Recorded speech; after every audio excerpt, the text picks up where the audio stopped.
Hey guys, welcome back to my channel. If you're new here, my name is Amanda Ray, and whenever I was 17, almost 18 years old, I left a polygamous cult known as the Order. But today we have a very special guest here, the son of Warren Jeffs himself, polygamous, who now is in prison for life, right?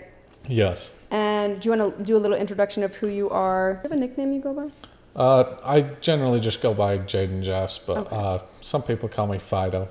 You know. Fido? Yeah. Why? Actually, I changed my name when I was coming out of the FLDS, but I like that. Did you do it because you were trying to change, like, this is who I am now, I'm not linked to Warren or any of that? yeah, and I just had a really my name was Nephi, so I had Your name was solid- Nephi? Yeah. Nephi is a mean- big name in the Order too. Yeah, I mean, that's a Yep. Mormon, Yeah. solid Mormon name, but Yeah, if you're a Mormon, you know who Nephi is. But for anyone who doesn't know what the correlation is, the Book of Mormon, the first book is Nephi. right. I don't think my mother loved it at first, but I don't think she minds it now. Yeah. But yeah, I left in 2023 or 22-ish. What? I didn't know you left that recently. Well, what is it, 2025 now? Yeah, 2023, I was yeah. You actually seem more progressed than someone who's like fresh out. Yeah, well, one of the things about me is I took my time leaving.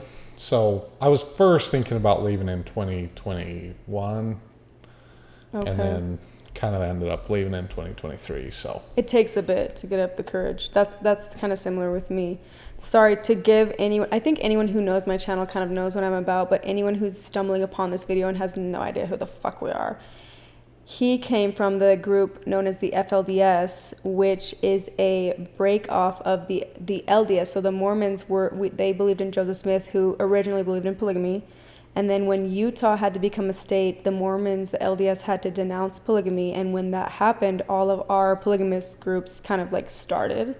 And your group was known as the FLDS, which now in the current state, Warren Jeffs, who was the leader, who is your father, got put in prison for basically life for... I'll put the articles up so you guys can read them. But I feel like at this point, a lot of people know. He was on the America's Most Wanted. Yeah. And I'm sure when you were in there, you were told lies about why. I didn't even know he was on the most wanted list. I just knew they were after him, you know. Really? What did they tell you why? I mean, I was 8 years old when he was put in prison, so... Wow. Yeah, I was pretty young. Okay. Well, he baptized me like a month before he went to prison, which I was super proud about, you know, because I got baptized by my dad, you know, by the prophet. So you felt like very special. Oh, yeah. Yep. I mean, he brought me into the interview room and asked me like 10 questions. And, What's the interview room? well, his waiting room, his office. Is that the process before getting baptized? Yeah, I mean, as his son, then yeah. What did the interview look like? My caretaker, like the mother that he had over me at the time, it was Mother Kate. Okay. She was in there and he was asking her questions and he was asking me questions. I think he asked her questions before I came in. Was it to see if you were worthy to get baptized? Yeah. Oh. See, because at that point, then two of my brothers that were just older than me, they got sent away to houses of hiding at that time because, you know, they were unworthy to be baptized. Oh. But I was worthy. I was worthy. That's so weird because in our group, it was more of a... When you get baptized, all your sins get washed away and you become like... You're cemented an order member like you are now. And so I remember thinking, like, I'm so lucky to be able to get baptized and, like, now all my sins are washed away. But now everything's permanent. So everything after this baptism is going to be known in heaven, so I have to be perfect. That wasn't how you guys were? Yeah, it was. But one of the things my dad said, I remember in that meeting, is from now on, if you disobey your mother or me or anyone, God is going to hold you accountable now. Oh, so okay. if you haven't been doing it, I'm not going to baptize you. Right? So you have to be doing the work to be able to get that. I remember one of my brothers and I talking and saying, I wonder if it would be better to die before we get baptized. We had these because talks I'm too. so innocent, right? Mm-hmm. And once I get baptized, then I have the liability of, you know, committing a sin and going to hell. You have the risk of going to hell, yeah. Right? Oh my gosh, I had that same conversation, which is so interesting because in our last episode, if you guys are interested in following Jaden, then I will link your stuff down below. But we do a whole hour-long episode on his channel where we talk a little more in depth about this. But we talked about, I can't believe we're talking about this early, but suicide. Hopefully I don't get demonetized. But you were saying, like, there wasn't a lot of suicide there. But you guys already had thoughts of dying at 8 years old. Well, I guess I didn't think of it in suicide terms. I thought of it in terms of, I hope God would just somehow, like... Kill me. Yeah. And that's not suicide. But what's interesting about that is that it's like a better to die than to sin, or like have the opportunity to sin. So we had those same conversations, but one of my half brothers, I remember him saying this. We had the topic of, because there was a girl that we knew that was mentally disabled, and I was feeling really sorry for this girl, and he was like, I kind of wish I was her. And I was like, what? And he's like, because she gets a free ticket to heaven. She doesn't know any better, so God's just gonna save her. And I was like, that's true. Yeah, that's how we thought about, what are those people that, Down syndrome. Yeah, that's what she was. Yep. Yeah, there was a few Down syndrome people in the FLDS, and that's how we thought about them. You know, they're special, they're saved already. But once I did get baptized, I was like, okay, I'm in this for the long haul. Please don't kill me. Yeah. Oh, really? Yeah, I was like, now that I'm, other than I was scared that if I ever left the FLDS, I wanted to die first. Why? Just so I wouldn't be damned forever. Really? So did you guys believe the same as us, where, okay, if you leave, you're going to go to hell, but if you leave and talk against Warren, yeah, that's worse than hell. Right. And here I'm doing this podcast. Oh, scary. I know. I had a little bit of fear before I left, but like when I left, I was like, I'm going to burn this place to the fucking ground. And that's why I went on Escape from Polygamy. Did you have a similar, or was that harder for you to talk about your story when you first left?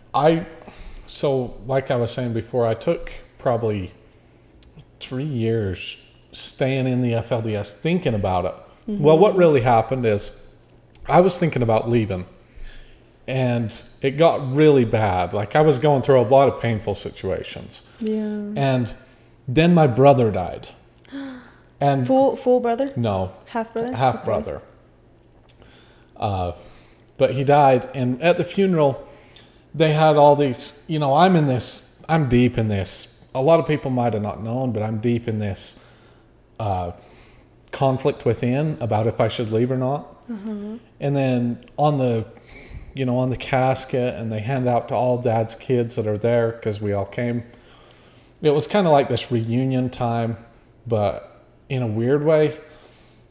They had this paper that says, "My dear children, please stay faithful to the end."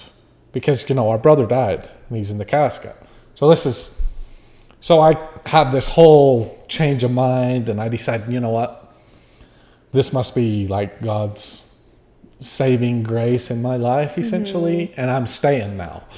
Wow. So it was like you were on your way out, kind of like looking for answers, and then when you saw that, you were like, okay, that's my answer, I guess. Yeah, exactly. Yeah. Wow.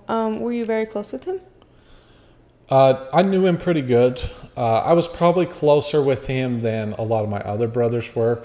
Me and him had spent probably a couple months together 3 or 4 years previously.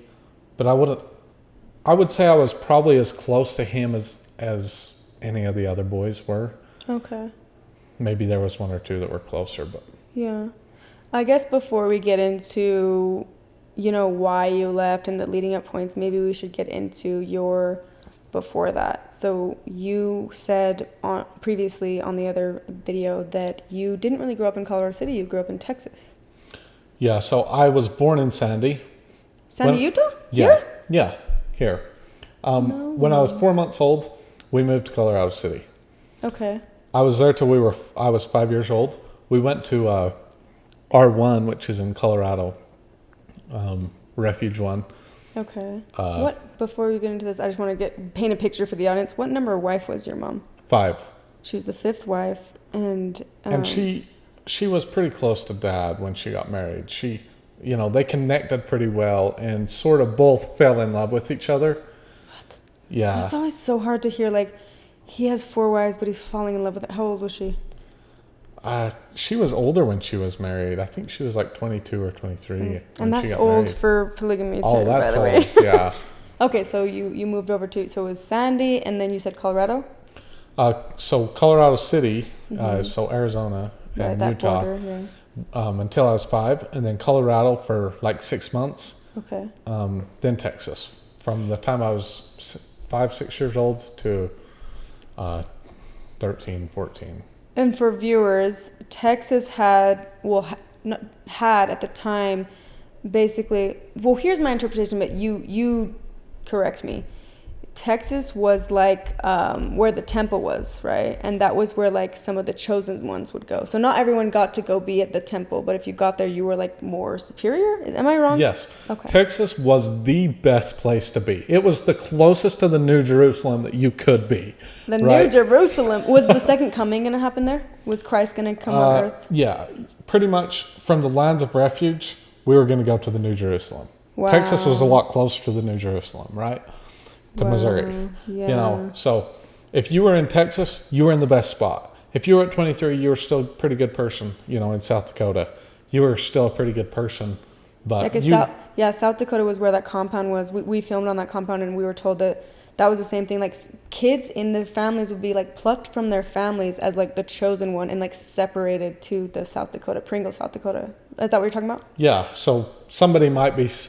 So the way it worked is you prayed to be worthy to go to Zion. And, you know, Warren Jeffs would say, okay, this person is worthy to go.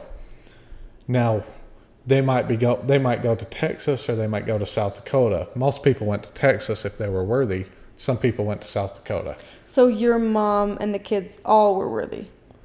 So initially, Texas. Yeah, when I first went to the lands of refuge, then my mom stayed behind, as did all the moms did. Yeah, there's this kind of crazy story that they're in Short Creek when I was 5 years old. Basically, Dad took all his children, and he felt like the devil was after him or something. And so he says, you know, we're getting these guys out of here. We have to get them out of here. But the wives have to stay behind? So I don't know if this was in his mind like a test or whatever, but all the children's mothers had to stay. Okay. And so and he actually had them come and hand them over to him as like a sacrifice. You know, you're willing to do this type of a thing. And I remember... how did you feel? What did you remember? Sorry, I just like cut you off as you were telling me my question. I was so excited that we were going to a new place, but I didn't realize my mother wasn't coming. Oh. And so I remember... One of the main things I remember about this is my younger sister was like 2 years old. Or no, she was like 9 months old. Mm-hmm. And Dad said something like, it's your choice if she comes to Zion or stays with you. What? And so she chose that she goes to Zion. Oh, what? Yeah. Was she still like breastfeeding and like the baby needed I don't know. her? I have no idea. Who was taking care of the baby? And you guys? So some of the mothers that didn't have any children that were worthy to come to Zion. So was your mom not worthy? No, she wasn't worthy. Okay, that's fucked up. Yeah, she stayed in... His own wife that he has kids with, you're not worthy, but... Yeah, most of the children's mothers didn't initially come. This sounds like a process of grooming so that he could keep the women down in their place. Yeah, I don't know for sure why this was going on. It was looked at as some test because, you know, like Rachel, her mother was unworthy to come for a long time, and she had cancer and whatnot. She was about to die, but yeah, you know, I remember that story. Yeah, so, we all went to R1. That sounds like Sector 12 from Hunger Games. Have you seen that? R1 was R1 just one section of it, or was R1 just the nickname of the place? So it was just Refuge 1.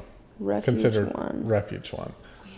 Yeah, like R17 in Texas considered Refuge 17. That's crazy. Yeah. I guess the order has their own weird lingo, but yeah, that's wild. Some people say it was Refuge 17 because it was 17 hours from the creek. Mm-hmm. Some people say it was Refuge 17 because, you know, Dad was big on 17. You know, he liked the number 17? Yeah, he tells his wives, you know, you're all 17 to me. What right? The hell does that mean? I don't know. That's so weird. So when you moved to Texas and you didn't get to see your mom, when did you get to see her again? So, no, we moved to Colorado, and she came like 3 months later. Right. Wait, so you moved to Colorado, you were with her, and then they took you to Texas. She was still in Colorado. No. She stayed in in Short Creek, Oh. right? And we went to Colorado. That's when the big separation happened. And then after like 3 months, she somehow qualified to come to the Land of Refuge. Okay, okay. If That you were makes on a more Land of sense. Refuge, you essentially were supposed to be worthy to come into the presence of God. Okay, so you were like getting ready to like be holy, I guess.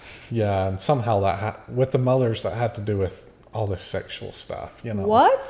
Yeah, it seems like as time went on, like in Texas, then, you know, that's when like those quorums of wives, you know, dad's wives, 12 wives would come in, and they were all like, you know, these orgy type things. I don't know. Okay, that shit happened in our group too. There was a letter that was found on the floor of the church building of one of the wives of one of Paul's brothers, begging him not to make her participate in the stuff because it was her and her sister.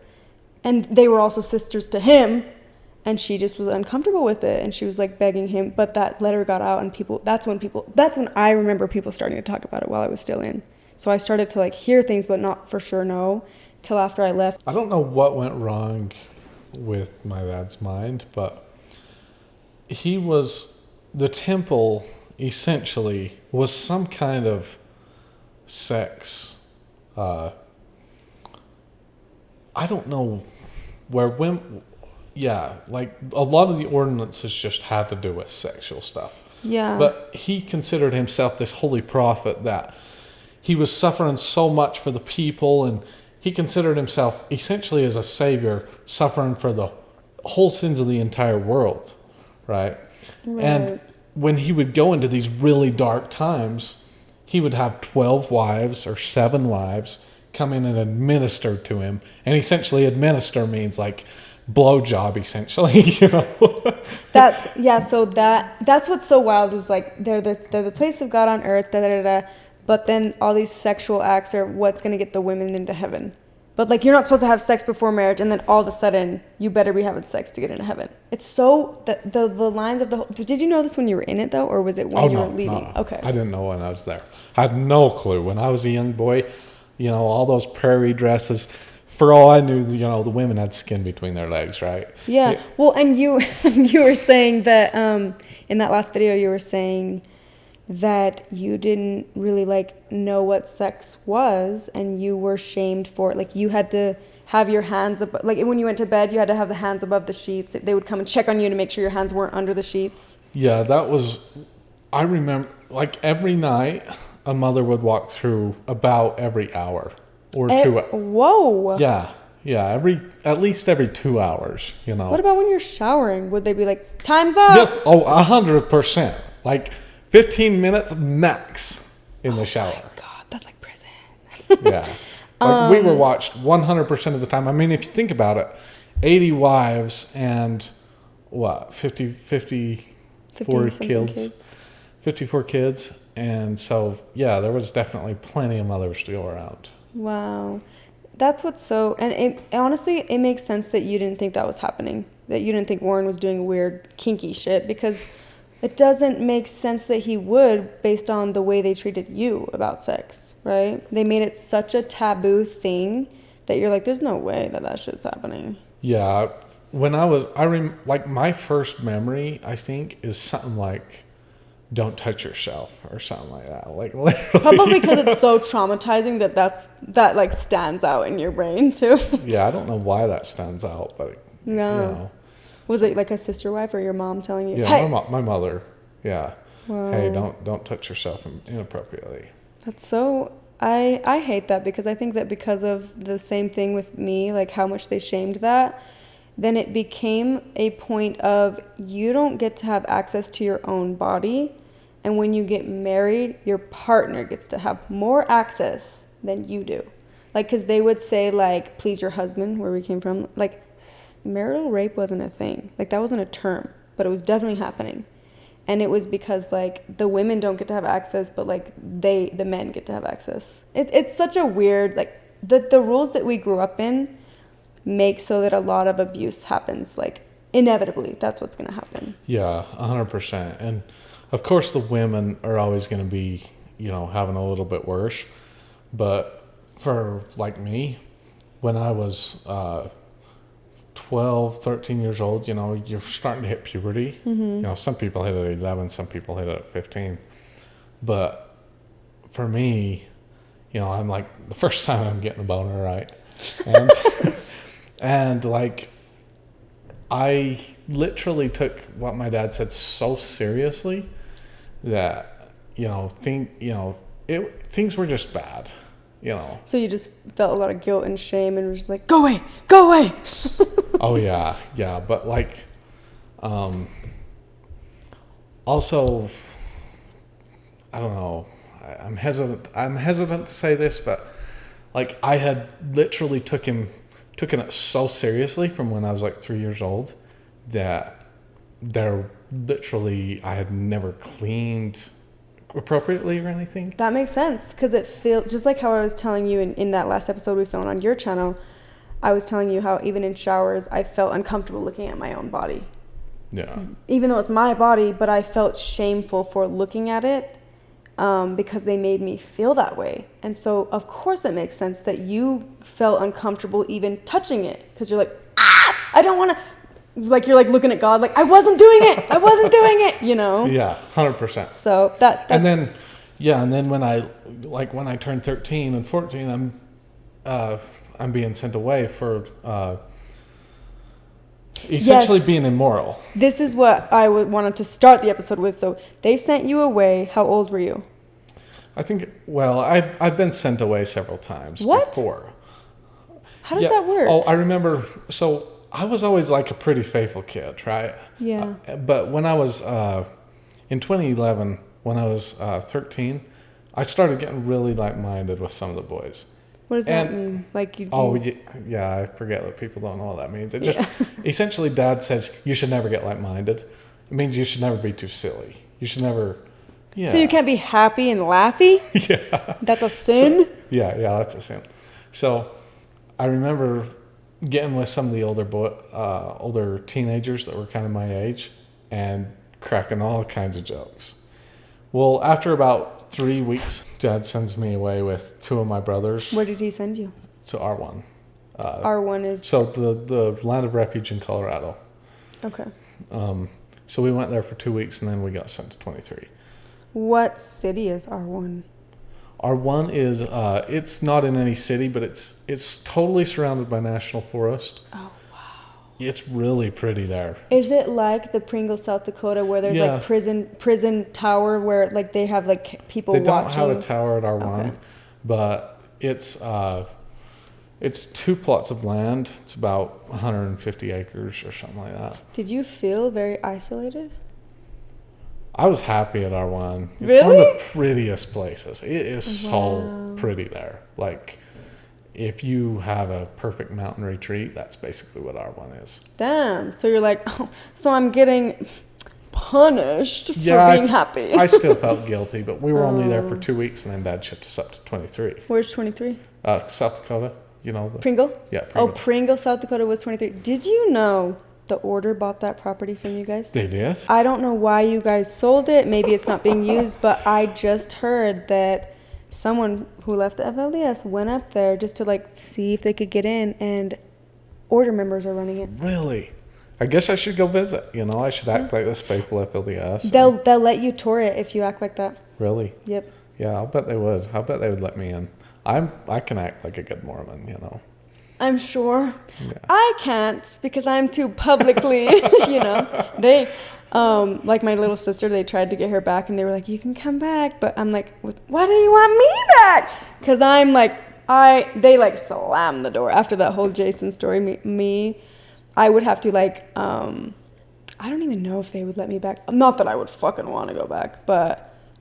with you though, if you ever wanted to go back, you can't because there's no option to return, right? No, I've been to, even just like with a couple podcast episodes I've done, there's no way. Your first podcast episode, did you feel scared or guilty, or how did you feel? The first podcast episode was on Sam and Melissa's? Yeah, that was the first one. Yeah, and I was pretty nervous. I remember we started. And I was like so nervous. I was actually drinking wine. They didn't show in any of the episodes. I was like, I have to drink wine. Yeah. But I was so nervous at the first that we had to start over. No way. Yeah. What do you think and then was... the wine started hitting me. You're like, Mm-hmm. Yeah. Do you think the main feelings were like afraid of what they were going to think of you, or was it self-inflicted shame? It was just, it seems like I've always been a little bit nervous doing to tell your story. Yeah. I'm not sure. You seem really good at it. When the last, I haven't watched every episode, but the last ones I watched of you, I'm like, oh, you're a pretty good public speaker. Yeah, I'm getting a lot more comfortable with it, and right now, honestly, you were asking like on a scale of 1 to 10. Now I'm feeling like I'm like silent. It went from 1 to 7 really quick. Yeah, when I was watching some of your episodes too, I was like, you're a pretty good interviewer too.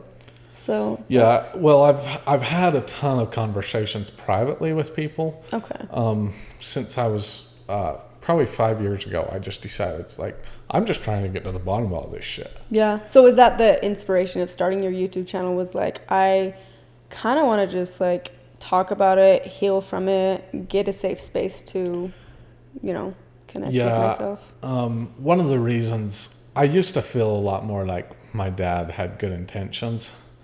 And I bet. Yeah, I really felt like that when I was first leaving the FLDS. So really, so when you were leaving, you still had like a respect for him. Oh, 100%. Yeah, when we were filming Escaping Polygamy, I wasn't on this story, but I remember watching it, and it was Vanna and Ariel, and when they were packing their stuff up, they wanted to bring a picture of Warren.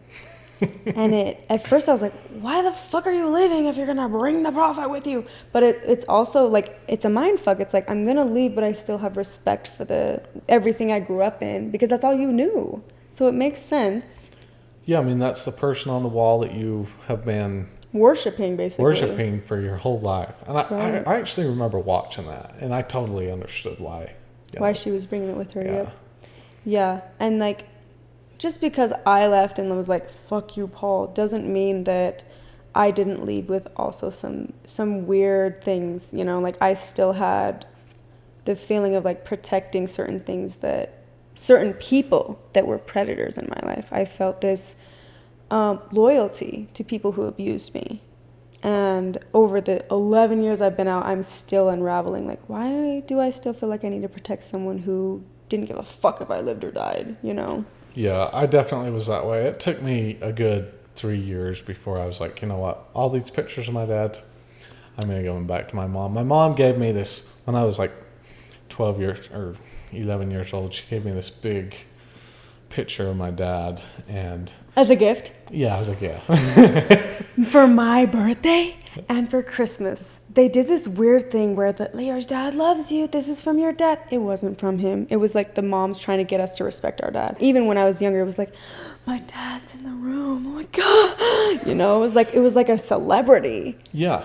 Yeah, my dad was that way 100%. Like when I was in there getting interviewed for being baptized, I was just like this little kid, just, yeah. That's my dad. Yeah, this is like God right here, basically. Yeah, the closest thing to God himself, because they build it up so much. And so, of course, it makes sense that you were bringing pictures with you. Did you bring that picture your mom gave you?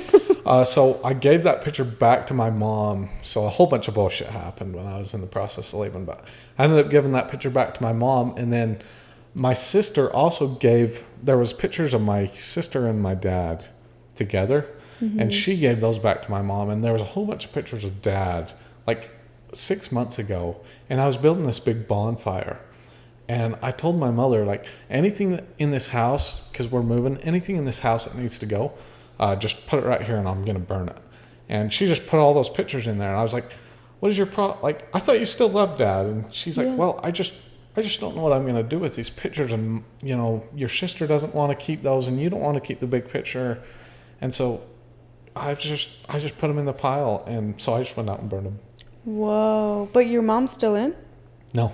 Your mom's out? Oh, okay. She struggles with it. And she has a lot of, she tells me, I want to come on your podcast and kind of review the episodes you've done and say, like, this isn't true and that isn't, I'm like, correct you about your opinions. I'm like, Mother, until you get a little bit farther, I'm not letting you do anything, you know? Yeah, because you probably feel a protectiveness for her. Like, you're gonna look a certain way that you don't realize.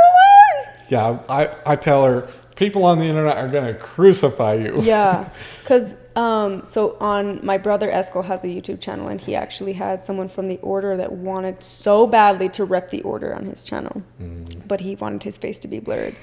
Didn't realize what repercussions would come with that. But it's also like when you're such a diehard for something and you've been so sheltered, your mind doesn't think that anything is wrong with it because no one's ever told you that anything's wrong with it. So then when if she were to go public and see all the comments, she'd be like, what? It would be a genuine confusion. Oh, 100%. And there's this kid on my YouTube channel that always comments. I think he's part of the FLDS, and he's always defending the FLDS. And I'm like, dude, if you are always defending this, come on my podcast. I'll have a 100% fair conversation with you. And have you asked him? Yeah, I have. And he's like, no way. I couldn't do it. I'm not going on your worldly Gentile podcast. Yeah. They sent you away. What they said was the reason you were sent away? Okay, so I got sent away so many times that I guess it depends on which time, but initially it was because I was being so silly. And that was the first one? Yeah, that was the first one. And then I went to 23 and I was there for several months, but then I was sent away from there to a house of hiding, which is in Colorado. That time it was because me and my brother, we couldn't stop being sarcastic. We were so sarcastic with each other, and we had slash back or backslash, however you want to say it. Every word we said, and we basically had this different lingo, and we were constantly laughing with each other, Oh, sounds like backslashing and slash. Yeah. And so we were sent away for that. Well, I repented like mad that time, and that house was over by Buena Vista, Colorado, and so I was there for like a couple weeks, and then got to go back to 23. But then after like a month of being at 23, I got to tell this story. Yeah, tell us. Somewhere in there, so before I got sent away to hiding, me and like 5 or 6 of my brothers were at 23, and Dad calls. Full? Half? Half. I only have half brothers. Oh, okay. I'm my mother's only son, so I have 4 full sisters. But we were at 23 at that house, and one of my uncles what is he? He might be a cousin, or I don't even know. Some relative. Yeah. He's like the caretaker, essentially. He reads all the good words and whatnot. But Dad, he's basically over the family there. I've heard of this. They assign men over families. Like, there's never like a woman without a caretaker. Is that what it's called? Yeah, but at Dad's homes, because he had his family in all these different places, right? Okay. Well, you'd have a man there to read, good words at 6 a.m, and class at night, and go shopping, and to lead the family. Yeah, to lead the family. So there was all us boys there, like 6 of us, and we lived in this separate room. And if you know Dad's family, like, the boys do not go into the girls section of the house, and the girls, don't go into the boys section.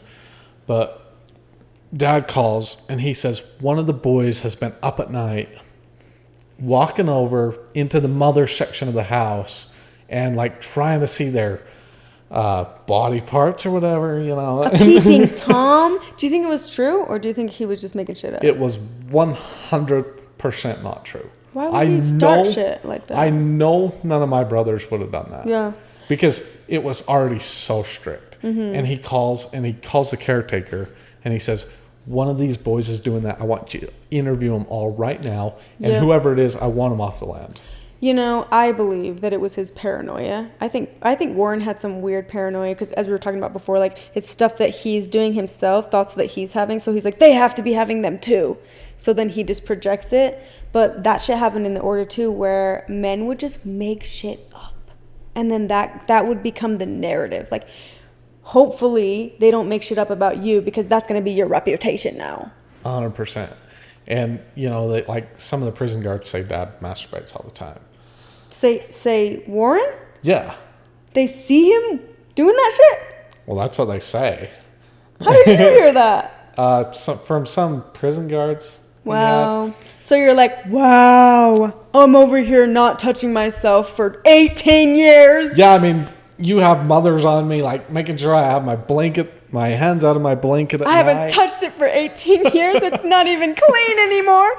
Yeah. And then what does that make you? This happened all the time in the order. Hypocrisy. It made me feel like, why the fuck am I over here following these rules that apparently don't apply to anyone else, to any of the leadership? It's just to the ones at the bottom. Yeah, but at the time I didn't know. I thought my dad was super strict with himself, obviously. Right. Anyway, my dad, he has a caretaker bring us all in one by one. And the caretaker's like, have you been walking over to the other side of the house and looking at the mothers in their nightgowns, you know? And so I'm sitting in there like, oh my gosh, no way. And every one of the other boys denies that they've done anything, and obviously haven't. Like, I've been in my room all night. I've never seen anybody go out. But Dad has like an adopted son, you know. So he married a wife that had children already. And they became his kids? Yeah. Sorry, let's go back to this. I just wanted to ask, that room that you were in, all of your brothers were in the same room that you were sleeping in? Yeah. Okay, so you were all... Okay. How many brothers in that room? I think there was 5 or 6 of us. Okay. So your dad, Warren, married a woman who already had a kid and adopted the kid. Yeah, but so he was questioning all of us. Well, by the time he got done, he said, well, I walked into your room at like 11 at night, and this boy that got essentially adopted into our family, he had his earbuds in. Okay. And so he figured, you know, because my dad was given this revelation from God that one of the boys was doing this. So he figured, well, that's my best clue. So he told my dad, that boy is the one that was going and looking at, you know, the mother's boobs or whatever. Yeah. And so, like, within 2 hours, he was off the land. Yeah. Wow. Like, we packed him up. Like, I remember he felt awful. He felt truly awful. How old was he? Probably 13, 14. That's crazy. Yeah, he was 13. So yeah, within 2 hours, like, I felt really bad for him. But yeah, was you like... Whew. I was like, you would do this? You would do this.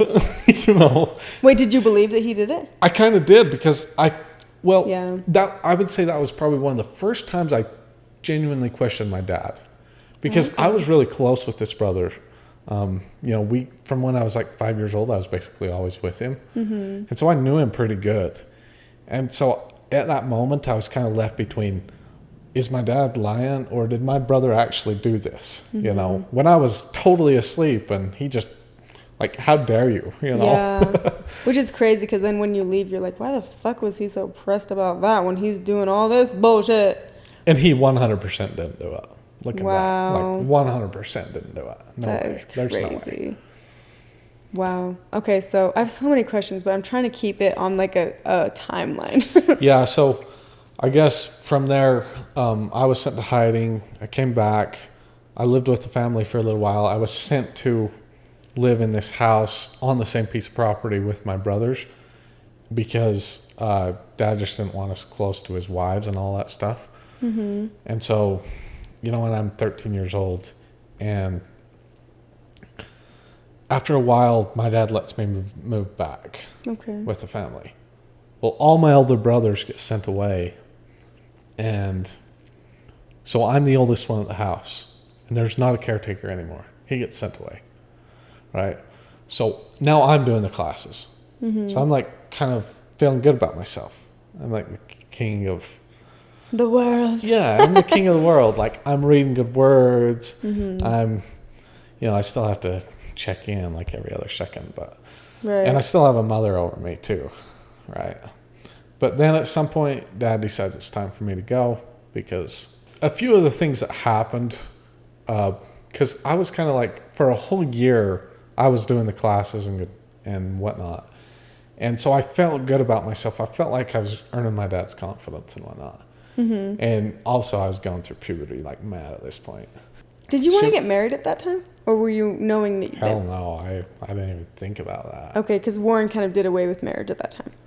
Well, it's not like I had the idea that, sometime I'm going to get married. Okay. But I did a few things, like, for example, this teacher, I said, oh, because it was kind of hard to get expensive stuff. And I said, oh, we should get you a coat, you know. And, like, I genuinely had no, like, she's frickin' 40 or whatever. Why'd you want to get her a coat? Just because she needed one? Because she was our teacher, and, you know, I just figured, oh, we should. To pay respects to the teacher. Well, it's hard to get expensive stuff, right? And so I, like, had a little bit of say with, because the person over the R23, like, I'm the next dude. Like, it's him, and he tells me what to do. And, oh, wow. you know, because all the men get sent away. And so it's pretty much me, him, one or two other dudes on the land. Were these other men close to Warren, too? They were just trusted to be there, I guess. Like, everybody had got sent away at that point. And so, because at times there was 25, 30 men at R23. Well, at that time there was only like 3. So, and I was one of them, you know. So I'm literally, you know, one of them's always in the watchtower, you know, the watchtower you're talking about. It looks like a prison tower where they just watch and make sure outsiders aren't coming in, or are they watching their own people mostly? Yeah, they're pretty much just guarding the land, essentially. Okay. You know, and Did we all you have ever radios. have that job? No, I never had that job. I think you have to be an elder to have that job. Okay. And I was never an elder.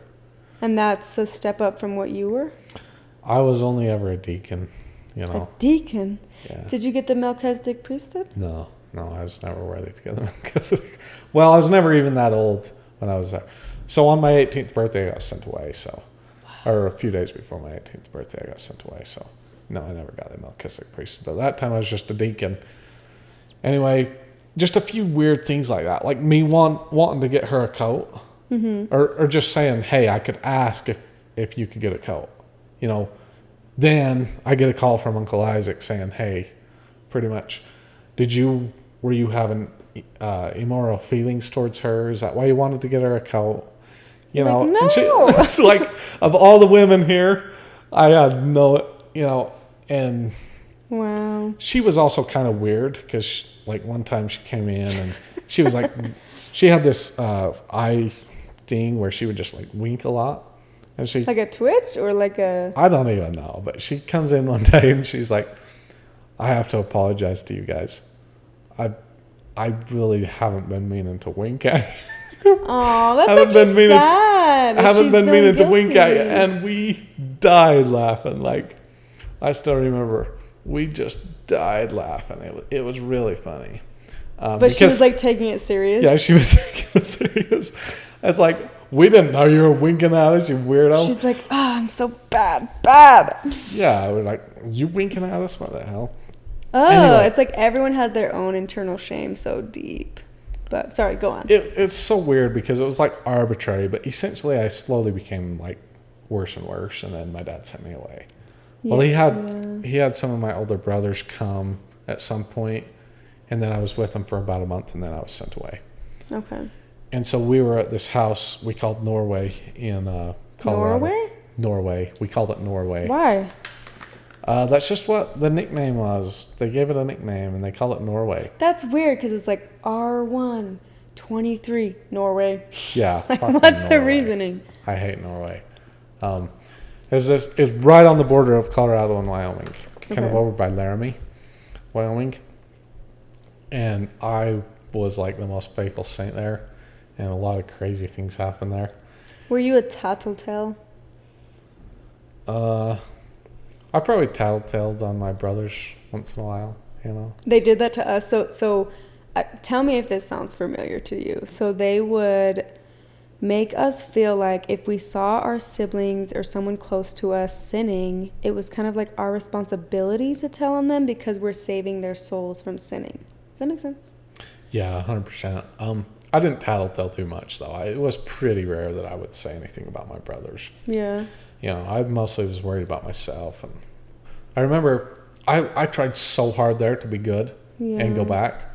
And Dad would send these increasing messages like, hey, if you guys don't be worthy to become members of the United Order and, you know, the church. The United Order, by the way, for viewers, because this was something I learned too. I was like, what? Because because it's like you have the FLDS, but it's like, again, a cult within a cult. It's like tiers. The United Order was like, they called it the UO too, right? The UO was like the cream of the crop. Like the best ones got sent there. So that was the goal, right? Is to go to the UO. Am I wrong? Yeah. So you wanted to be a member. Essentially, you were cut off from the church as a non-member. And so my dad would send us these messages saying, hey, you guys are going to be destroyed forever. Like, probably within the next couple months is kind of how it felt. He didn't say within the next couple months, but that's essentially kind of what he was saying. So he was saying, if you don't shape up right now. Yeah, and then, like me, I would do everything I could and then some. Mm-hmm. And at this point, we had to read out of like 14 books a day. We had to read for 14 books a day that were just like church jargon. Church books. Wow. Just to be able to be worthy? Yeah, to be a part of the United Order. And so I was doing everything I possibly could. And then he would send these messages saying, hey, if you aren't part of the United Order, you know, the judgments of God are going to sweep you off pretty soon. And then, you know, you're going to be a history lesson. Wow. And that's so much pressure to put on. You were 20, how old? No, I was, 15? Oh, okay, so this was younger. I thought we were getting into... So at this point, you fully believed in everything. You weren't questioning. 100%. Wow. I beyond believed in everything. And you made it to the UO? No, so that's what was so crazy. I could never become a member. Like, I was perfect. I swear to God, I was perfect. And you're also Warren's son, so it's like, why wouldn't he let you? Yeah, there was, at one point, there was 20 brothers there at Norway. And Dad has like, 26 sons? Okay. So, yeah, most of us were there. I feel like... And there was no women there. Okay, I did not know that. What's the point of that? I was there for 2 years. So the time I got sent away from 23, I was there for 2 years. To where? Where were you? At Norway. Wait, so you did go to Norway, but you didn't go to UO? No, so if you were at Norway, you're a non-member. Yeah, so... I'm sorry, I'm getting confused because I think I'm getting confused because there's all these fucking code names that I don't know what they mean. So I'm going to say this again, just so that I know. R1 was... Oh, shit. In Colorado. Okay, R1 was in Colorado. 23 was Pringle, South Dakota. And Norway was like cast out, almost ex-member. No, you were a non-member if you were at Norway. Then why the fuck would they let you come back if you're in Norway? That's just your last chance? Yeah. What? How many people were there with you? So it was me and my brothers. That's it? No one else? No one else. Okay. And a caretaker. Rich Allred, Rachel's husband. That's just so wild to me because it's like, I don't know, in like our group, I guess I'm having a hard time grasping it because in our group, the leader Paul had such a high place for his kids, so he would never push them out because also his reputation was on the line. But maybe Warren just had a different tactic. We were getting messages, all us Warren Jeffs' sons, every week, saying essentially, if you're not worthy to become a United Order member, then you're not going to be your father's son anymore. And you're going to have to suffer for 1,000 years in the next life to even have a chance. But even after that, you're going to go into dissolution. Oh my gosh. Did you make it out of there? Oh, only in a worse way. What does that mean? Tell me. Yeah, so I was there for 2 years. Mm-hmm. I was one of the most faithful kids. I was one of the most righteous kids there. Just so you guys know. Yeah, just so you guys know. I went to sent to live with my mom. Okay.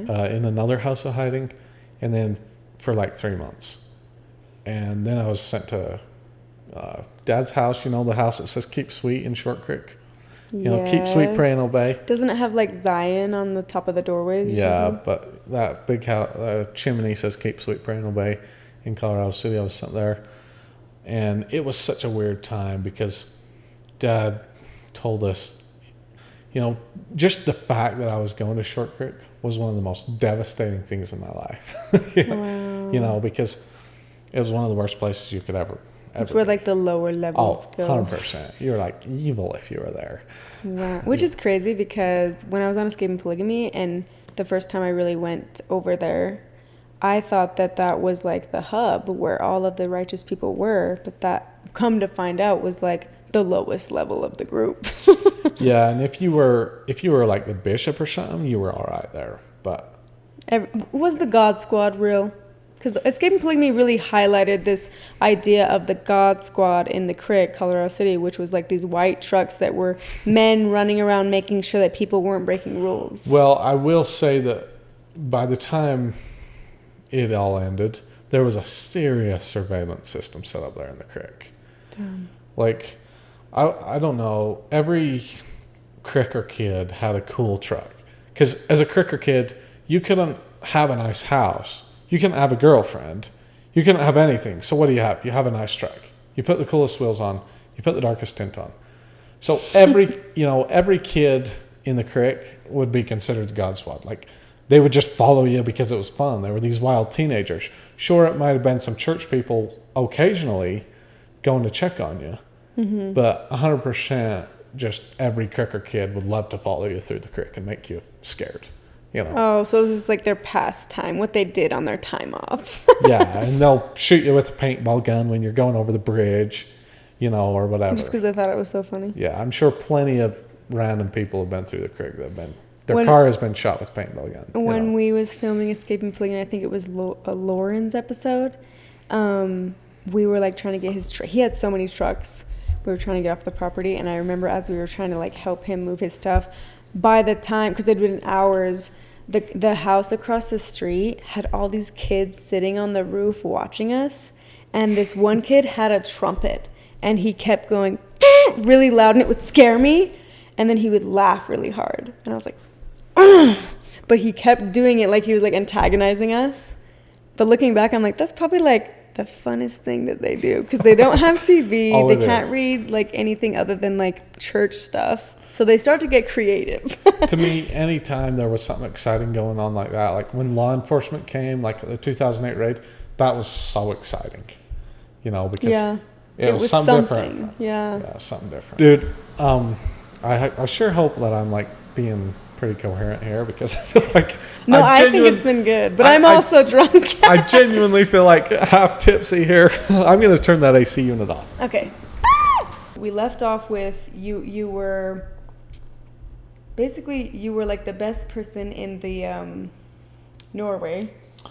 Yeah, I mean, I felt like I was pretty much a saint. And then, where did you go after that?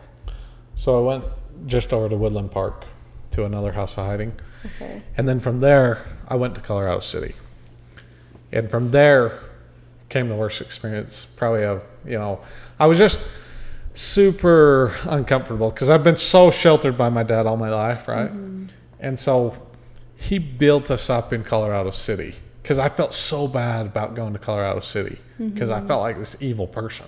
Because that's where all the evil kids get sent. Yeah, but then he has me doing classes, and he has like 25 of his wives there living in that house. And he tells us what to grow in our garden, and he makes us feel so good about ourselves and like I'm being a total saint. And like Uncle Nephi comes and tells me like, your father really trusts you, and all this stuff. And then one day, Lyle, he's in that prison. He's in house arrest. Lyle Jeffs is Warren Jeffs' brother? Yeah. Okay. And he's in house arrest from that food stamp fraud. Yes, I remember this. And Dad tells him, you read these messages to my family. And one of the messages was that we should be sent away. My mother and us should be sent away.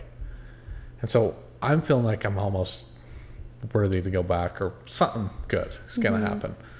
But then, Lyle Jeffs, he has this ankle brace on, and some of the FLDS guys go up there. They figure out how to take it off. They put it on the fan, and so it's circling on the fan so they don't know he's gone. So that it looks like he's moving around. Yeah.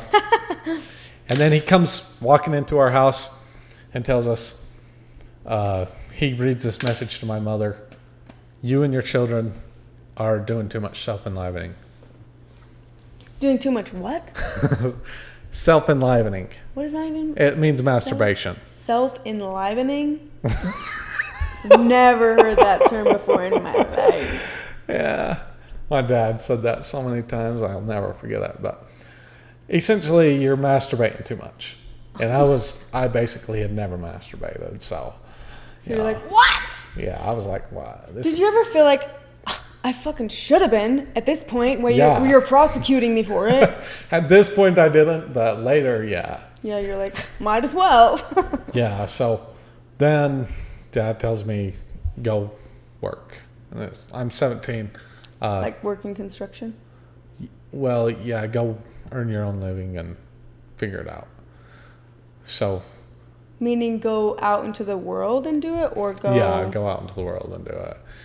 So the best thing we could do is go work for an FLDS company at the time. So I went to work for FaZe, and that was just probably of all the time of me leaving, it was probably the most uncomfortable I ever was, because I had never really been outside my father's house. Yeah, really.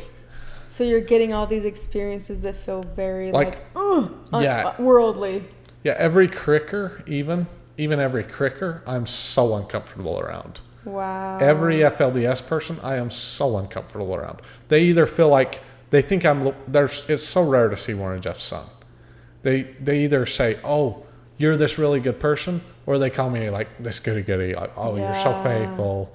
So they already have a preconceived opinion of you. Yeah, so the crickers that are trying to do good, they feel like, oh, this is Warren Jeffs' son. He's awesome. And they don't treat you normal. They treat you like you're Warren Jeffs' son. Mm-hmm. And the crickers that feel like, oh, we're just, who cares? Yeah. You know, Warren Jeffs' sons are weird. They treat you like this, oh, you think you're so good, essentially. Yeah, that kind of happened in the order too with Paul's kids. Yeah. They would get like unearned respect when some of them were like molesters, but they would get women being like, pushing their daughters to marry these child molesters because they were Paul's kid. And then you would also get people that didn't like them because they got opportunities. It was obvious, at least in my group. I don't know if it sounds like it wasn't the case for you. But in our group, it was very obvious that Paul's kids got a lot of opportunities before any of us, lower level of the pyramid scheme. But so you went out there and they were having these opinions of you, and you were also super uncomfortable because it was so different than anything. I did have a question. You knew how to do construction. Does that mean that you were pulled out of education at a young age? No. I actually, by the time I was 12, I think I had pretty much finished school. What? So you were pulled out of school if you left at 12? I taught geometry to two of my younger brothers. So I did it when I was 13, and I taught it when I was 14 and 15. Oh, wow. I taught algebra and geometry to two of my younger brothers when I was 14 and 15. I met an FLDS kid. Actually, the first FLDS kid I met when I was still in the order. Do you know who Will Deed is? I know who he is, but I don't really know him. Oh, I met him, and he couldn't even read. Really? And I was like, what?